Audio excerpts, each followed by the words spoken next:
अस्सलाम वालेकुम, I am doctor Mubashir. आज हम डिस्कस करेंगे कि how aspirin prevents the heart attack. ये आज का टॉपिक है।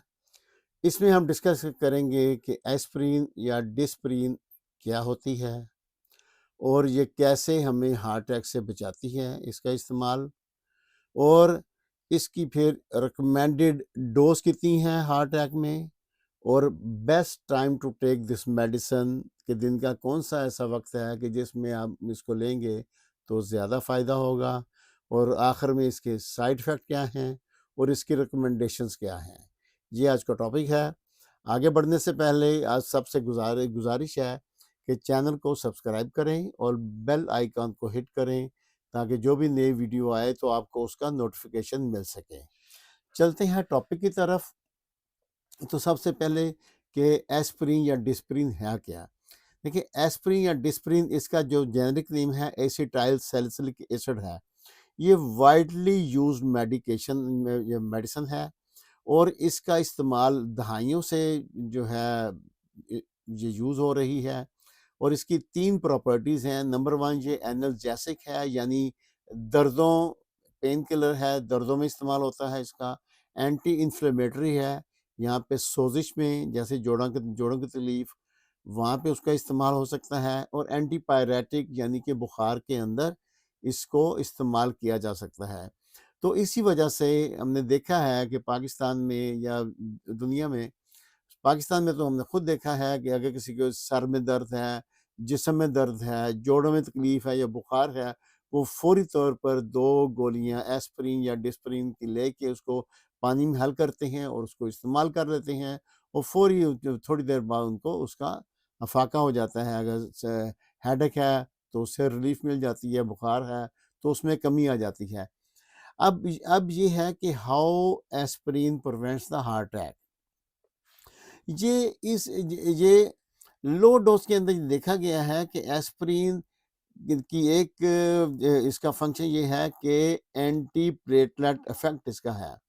प्लेटलेट्स क्या हैं, जैसे जो ब्लड के अंदर दूसरे सेल हैं, जैसे रेड ब्लड सेल है, वाइट ब्लड सेल्स हैं, ऐसे प्लेटलेट्स भी होते हैं। और प्लेटलेट्स को की एक खासियत है कि जिस्म के अंदर एक सब्सटेंस बनता है जिसको कहते हैं थ्रोम्बोक्सिन ए2। उसकी फॉर्मेशन जब होती है बॉडी के अंदर इन्फ्लेमेशन की वजह से, तो वो क्या करता है, वो प्लेटलेट्स को क्लम्प कर देता है, उसकी क्लम्पिंग करता है, यानी कि उसको एक क्लॉट के अंदर तब्दील कर देता है। तो एस्पिरिन या डिस्पिरिन बेसिकली इनहिबिट करती है उस प्रोसेस को जिसमें वो थ्रोम्बोक्सिन ए2 बनता है, जिसकी वजह से ये क्लम्पिंग नहीं हो सकती प्लेटलेट्स की और एक क्लॉट नहीं बन सकता। तो इस वजह से हार्ट अटैक से में ये इस अंदाज से ये हार्ट अटैक में इसको यूज़ करते हैं या ये हार्ट अटैक से बचाता है। आगे ये है कि it also reduces the clot formation. ये कैसे होगा कि ऐसे लोग पेशेंट जिनको पहले ही एथेरोस्क्लेरोसिस है, जिनमें यानी कि उनकी जो आर्टरीज हैं वो ब्लॉक्ड हैं या नैरो हो चुकी हैं, उनमें क्योंकि ये क्लॉट नहीं बनने देता, तो ये आसानी से वो ब्लड के फ्लो को उसके अंदर से गुजार जाता है, क्योंकि खून पतला पतला करती है एस्पिरिन। इस वजह से ये आसानी से खून की गर्दिश वहाँ पे हो जाती है, जिसकी वजह से हार्ट अटैक से ये हमें बचाती है।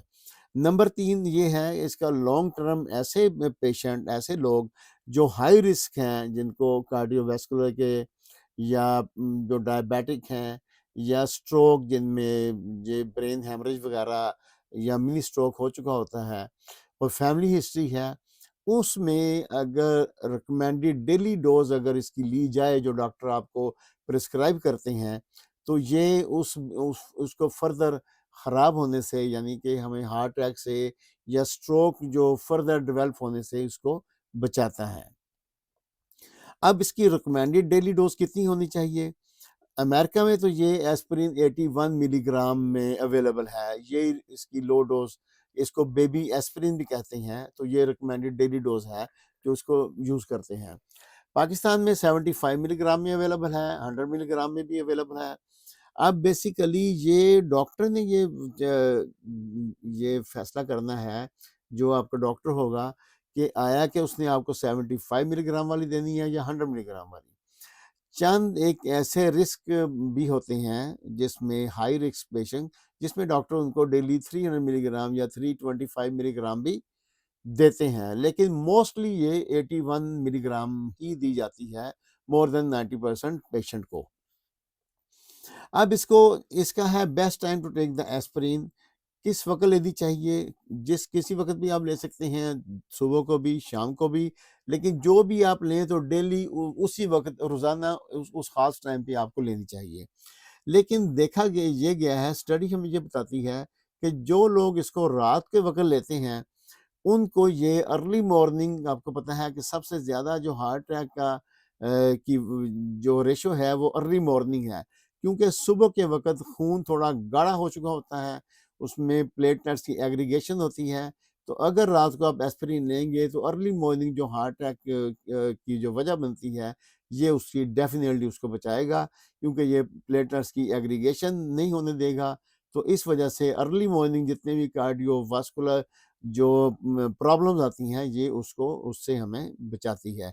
अगर रात के वक़्त लें तो इसलिए रिकमेंड यही करेंगे हम आपको कि इसको डेली आप रात को सोने से पहले लें और एवरी डे लें। इसमें वक़्फ़ा नहीं होना चाहिए। अगर आपको पहले से एंजाइना है या हार्ट का प्रॉब्लम है या आप डायबिटिक हैं, तो बेहतर है इसको एवरी डे लें रात सोने से पहले। अब इसके साइड इफ़ेक्ट मैदे के ऊपर हैं, अल्सर जिनको है या जिनको एस्पिरिन या डिस्पिरिन से एलर्जी है, उनको ये नहीं लेने चाहिए, या कम से कम अपने डॉक्टर से डिस्कस करें, रिव्यू करें। अगर वो आपको प्रिस्क्राइब करते हैं तो फिर आप उस मेडिसिन को आप यूज़ कर सकते हैं। अब इसका इंटरेक्शन क्या है? ये मेडिसिन बेसिकली दूसरी जो खून पतला करने वाली मेडिसिन है, जैसे वारफरिन है या दूसरी पेन किलर जैसे ब्रूफिन वगैरह वगैरह है, एनसैड जितने भी है, उसके साथ ये ज़ाहिर है वो भी खून को पतला करते हैं, तो ये इसके इफ़ेक्ट को एग्रीवेट करती है, तो इस वजह से उनके साथ एस्पिरिन मिला के नहीं लेनी चाहिए। और अगली बात ये है कि एस्पिरिन जो है इसको एवरी डे आप लेंगे एक ही वक़्त में, और इसकी कंसिस्टेंसी बड़ी लाज़मी है कि आपने अगर लेना है तो डेली लें, इसमें छुट्टी कोई नहीं करनी। और एक और है कि जो लोग ये थोम का इस्तेमाल यानी कि गार्लिक का इस्तेमाल करते हैं, वो भी क्योंकि खून को पतला करती है, तो उसके साथ भी हम यही रिकमेंड करेंगे कि उसके साथ आप एस्पिरिन को ना मिलाएँ।